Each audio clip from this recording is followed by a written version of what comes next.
Hey everyone, it is Shannon and Gina back at you today. It's been a couple of weeks, but we wanted to come back and talk to you a little bit more about some tips for improving your health and simple ways to get started. And so today we want to talk a little bit about meal prep. We're going to start out fairly simple. For those who might not do any meal prep today, just some tips for how we start out, some basic things you can start doing, and then where you can go from there. So again, if you haven't watched us before or you don't know us, I am Gina Rudabush, and I am a health coach in the Cincinnati area. I work with individuals and groups to help them find ways to create healthier habits. So I also have on the line here Shannon Cheney-Whitson, and I'll let her introduce herself real fast.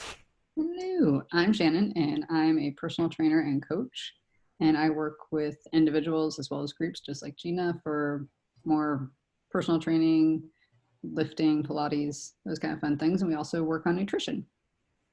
Yes.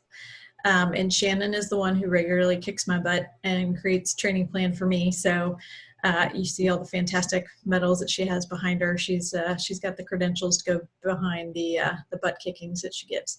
So I promise I'm not. Yeah, she's got she puts purpose behind what she builds. But instead of butt kicking today, we're going to talk meal planning. And we're just going to keep it casual and talk about some simple tips and just starting out thinking about how to prepare. So I think one of the daunting things when you think about meal prep is, where do I start? Especially if you're not someone who cooks a lot or you don't enjoy cooking, it gets a little overwhelming to think about, where do I start with my meal planning? And so Shannon and I have chatted a little bit, and I think one of the ways is just, start to think about, and maybe you do it if you're a Monday through Friday person who works during the week, maybe on a Friday night, Saturday morning, whatever works for you, you start to look for some recipes. And that's kind of where I typically get started, is just to think about, okay, what might I like? And if you have a family, what might the family enjoy? And start with some searching for some recipes. Is that where you usually start, Shannon? Yeah, I normally try and pick what meal I'm trying to plan ahead. Like if I want to do, I want to plan all my dinners or my lunches or my breakfasts. And for me, since I work from home, a lot of my lunches easily come from leftovers from dinner. So I just try and pick things that have bigger meals that I can use over again for the next day. Mm-hmm.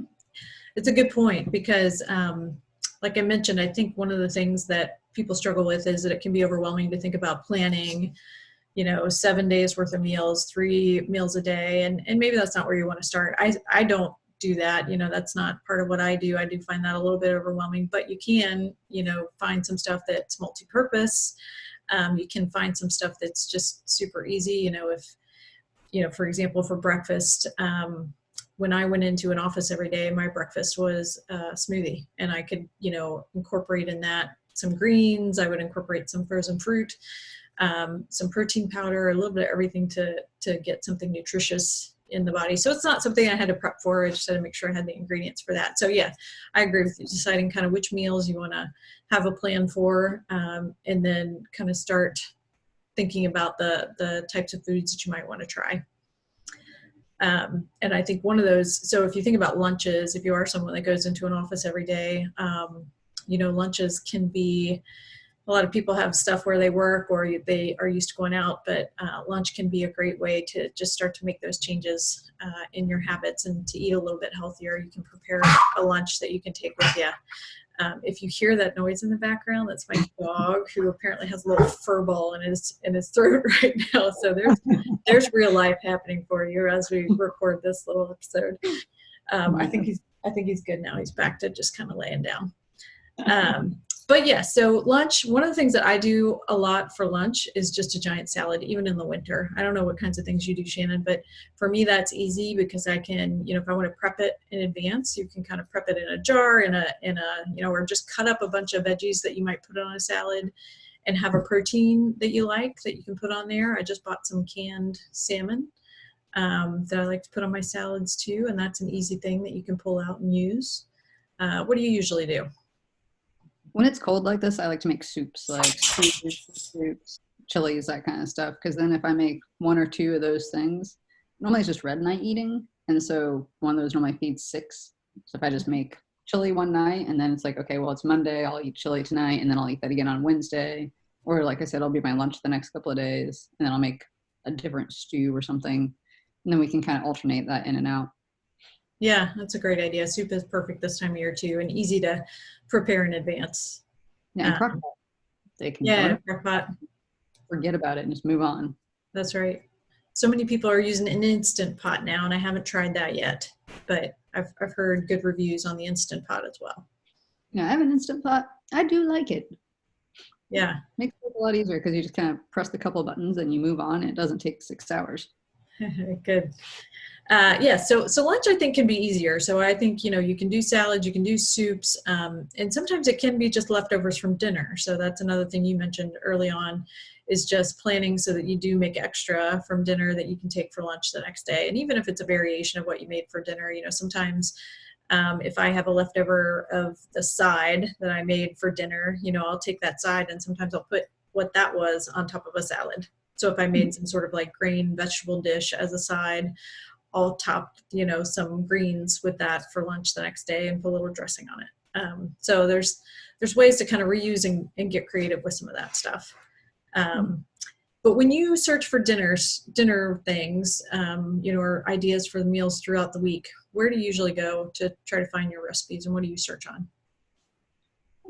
Most of the time, if I'm going to do it, I've got the Run Fast, Eat Slow cookbooks. I start with those because they're stupid easy, but also Pinterest. Pinterest has a lot of different options, and I'll be like healthy chicken or just grilled chicken. You'll get 75,000 different flavors of what you want to have. Yeah. And that way you're not trying to look specifically for orange, balsamic, sesame chicken or something and get a variation of difficulty. You say grilled and it makes it easier because then you don't have to worry about breading. You don't have to worry about like heavy sauces typically because that helps you narrow your search down. Most grilled things are traditionally healthier, but right.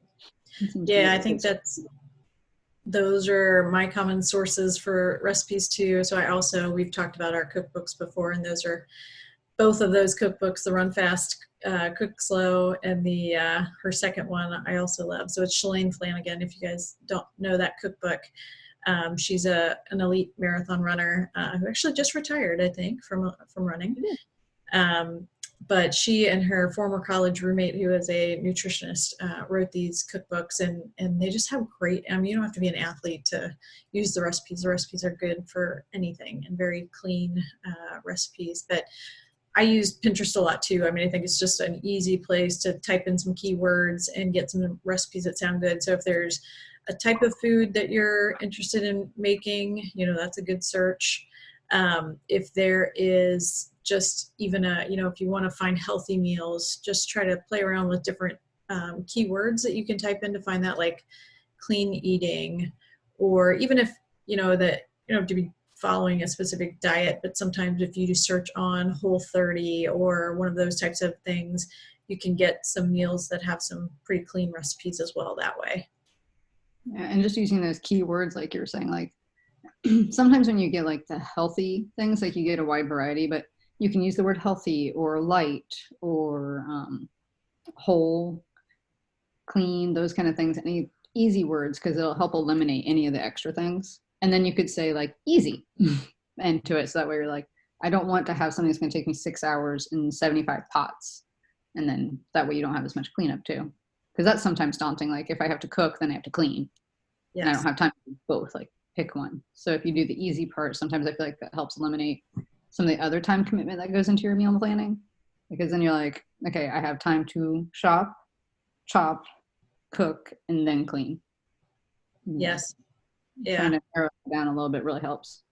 I agree. So once you get, some recipes that sound good, and I always kind of scan the list of ingredients just to make sure it seems like stuff I'm familiar with and that seems easy enough to find and get. I'll start to make my grocery list. And so there's so many options, I feel like, anymore for not only where you can kind of make your lists, but how you can get your groceries. I'm sure a lot of you are familiar with. I just use an app where I enter my grocery list on the app. because if I write it down, I'll inevitably forget to take it with me. So I think the app that I use is called Out of Milk, and it's very simple. I just put my ingredients that I need to shop for in there, and then when I go to the store, I pull it up and can check them off the list electronically. I know a lot of people now use ClickList, or Amazon has the Whole Foods Prime delivery option as well. That's one other way to do it.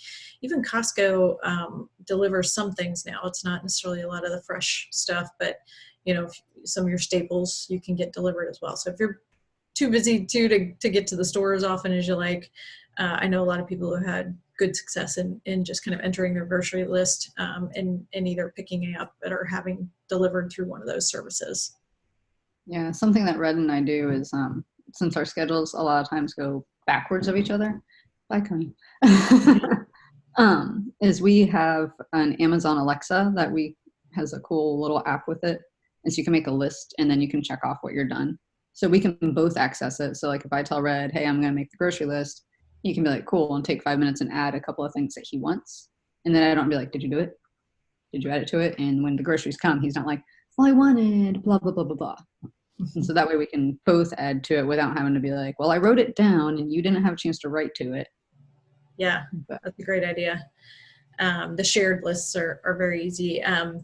Yeah, once you've done that and you've gotten your groceries, I mean, what I usually do is take a Sunday. For me, that tends to be the easiest day to try to do some of that. And I'll do some prep for meals throughout the week, but then it's also a good opportunity for me to just make a Sunday dinner. So I'll do that. I'll set aside a couple hours on a Sunday afternoon to try to get that done. And I know for a lot of people, that's the hard part, is just carving out that time to do the work. And I'd say just start where you can. And sometimes you just have to say no to some other things to try to be able to make the time to do it. And it's worth it. It saves you so much time during the week if you can manage to carve out the time on the weekend. Again, if you're someone who works during the week. So I set aside that time on a Sunday afternoon, and usually what I start with are the things. I don't necessarily prep the entire meal in advance. I don't make the whole thing and then just, heat it up the day of. A lot of times what I'll do is just figure out from my recipes what is something that I can do in advance that will still keep my meal, quality and taste good and all that good stuff. So a lot of that is the chopping. Chopping is the time consuming part for a lot of recipes. If there are grains or something like that take longer to cook. So if you're cooking like a wild rice or brown rice or something like that, it can take 45 minutes to cook that. So a lot of times I'll cook that in advance, and I'll just, store that in the fridge and have it ready for whatever meal I'm doing. Yeah, the thing that I found, because my weekends are crazy, and so I don't always have like one day. But a thing that's helped me out is like, say I'm making fajitas one night and I have to chop up a pepper and I have to chop up an onion, and then I have to wait for the water to boil and I have to make rice and all that fun stuff. But while something else is cooking, I'm already making all the dirty dishes. And say I know tomorrow I've looked up and I'm going to make the bolognese or some other recipe that also uses onions and peppers. I've already got the cutting board out. I already have everything else out. So I'll just cut up another one, put them in a Ziploc bag and shove them in the fridge so that the next day I just have to pull them out. So It's not like, it's not a huge task, and it's something that's already convenient because I'm already doing it. Yeah, definitely. Yeah, the chopping of the vegetables is part of a lot of the recipes that takes me a lot of time. So yes, if you can chop those up in advance, usually they will stay fresh in the fridge if you put them in either a Tupperware container or a Ziploc bag. And then that way you've got that piece done, and either, if I'm doing a stir fry or something like that, you literally have it ready to throw in the pan. And a stir fry can, you can knock that out in minutes if you need to on a weeknight. So it's funny because our dogs both came back in the room at the same time. You can't see mine. He just came and laid down next to me. He must have gotten bored downstairs. And I both was bored. Yes. They're good companions for the afternoon. But yeah, so that's the kind of stuff. And cooking grains and things, those kinds of things stay fine in the fridge. I usually, if I'm making a meat of some sort, I do save that a lot of times for the day of, if I think I'm going to have the time. But you can certainly prep a lot of that in advance too. So if you bake chicken, for example, and maybe that chicken is something that you can use for, some uh, fajitas during the week for a dinner. You can use it for a chicken salad for lunch. So you can use one ingredient that can be multi-purpose for several meals, and that can be time saving too. And like if I'm making a rice or something that I'm going to use for a side dish for a dinner, I'll also take that and I'll use it and put it on top of my salads so that my salads for lunch are hearty and they have, something that's going to be more filling and has some protein in it as well. So multi-purpose is a big thing that I try to do as I prep. Yeah. Yeah, and a big thing that I like to do, just because I love potatoes, is I do a lot of different kinds of potatoes. And so, like, something I'll do is say I'll chop up sweet potatoes and white potatoes at the same time. And I can use those for breakfast. I can use them for lunches. I can use them for dinners, whatever I want. Throw them in, like, next to my omelets. I can throw them in with my chicken. I can throw them in with steak because they go with so many different things. Mm-hmm. And they're easy to season and pretty hard to screw up. And they'll stay good in the fridge for at least a week, and so does rice. So I think that's the other thing. People are afraid that, like, I'll make this huge tub of rice and I'm not going to get to it, but you have an entire week to get to it. Yeah. Like, you don't have to worry about it going bad so fast. Yes, most of those types of things, I agree. I usually, if I make it on a Sunday, as long as I use it up by a Friday, I'm usually pretty, that's pretty safe for a lot of those things. If I'm making chicken or something in advance, I try to use that within a few days. After that, I feel like it gets gross. Yeah, no, definitely. Like, I'll make fajitas on, say, Monday, and if I'm still eating them on Friday, then it seems to be fine. Like, once everything's cooked, my rule of thumb for most things is a week. Yeah. Just because as long as you put it away right away, you don't let it sit out overnight, you don't forget to put things away, you didn't, like, I don't know, just silly things. Like, you forgot about it. I've done that before, and then the next day I come out and I'm like, that didn't get put away. Perfect. That I don't eat. Yes. But yeah, I think if you just store things properly in airtight containers, make sure things are separate, then it keeps pretty well. Yeah, I agree.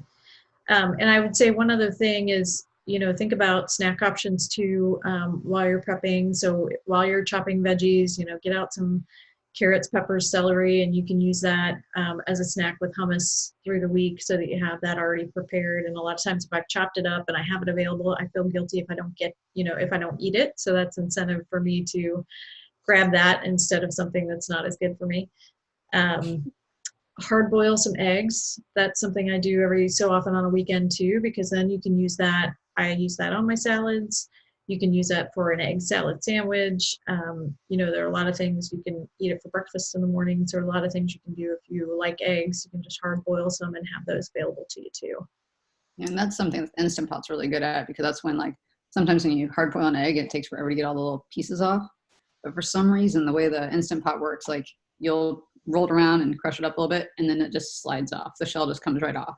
I have heard that from somebody else too, and that almost is enough incentive for me to get into that, because I'll tell you what, I never get eggs that are easy to peel, and I spend a lot of time just trying to pick off all the little pieces. So yeah, I just made them last week, and I was like, it works. It really does work.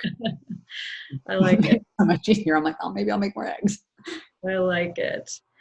Well, great stuff. I think, we don't want to keep you guys too long. We like to keep these short and something that you can maybe listen to in the car or as you're making dinner, as you're prepping on a Sunday afternoon. So we won't get too more in depth here for this first discussion of meal planning, but we do want to continue this topic. I think it is something that's crucial to being able to get in a good habit and being able to avoid the last minute, when you're hangry and you just order a pizza or you just stop for something on the way home. If you know there's something prepared in the fridge, it's much easier to go home, eat that, and feel better about it after you've done it. So we'll have more tips, but I would say, my wrap up for this beginning meal prep discussion is really just, start small. If you don't do anything today, just start anywhere, and pick one or two meals that you want to prep for the week and find a recipe and start on that. Or, start with your snacks if you want to go really small and just kind of start chopping some things up for snacks. Make sure you have some fruit in the fridge and do those hard-boiled eggs or something like that. You don't have to start by preparing, 7 days worth of meals. Just start somewhere and then build from there. what would you, what's your number one takeaway, I guess, Shannon, for starting out? Just keep it simple. Just keep it very simple and don't try and, it's already a fairly large task to make all of your food at home, but sometimes it's easier. So just don't try and make 5-star Michelin chef kind of meals every night. Like Yes. the soup counts.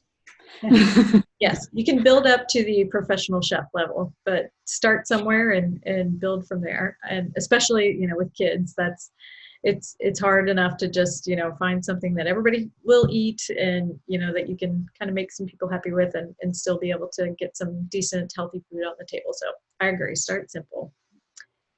Perfect. Well, we're going to wrap up.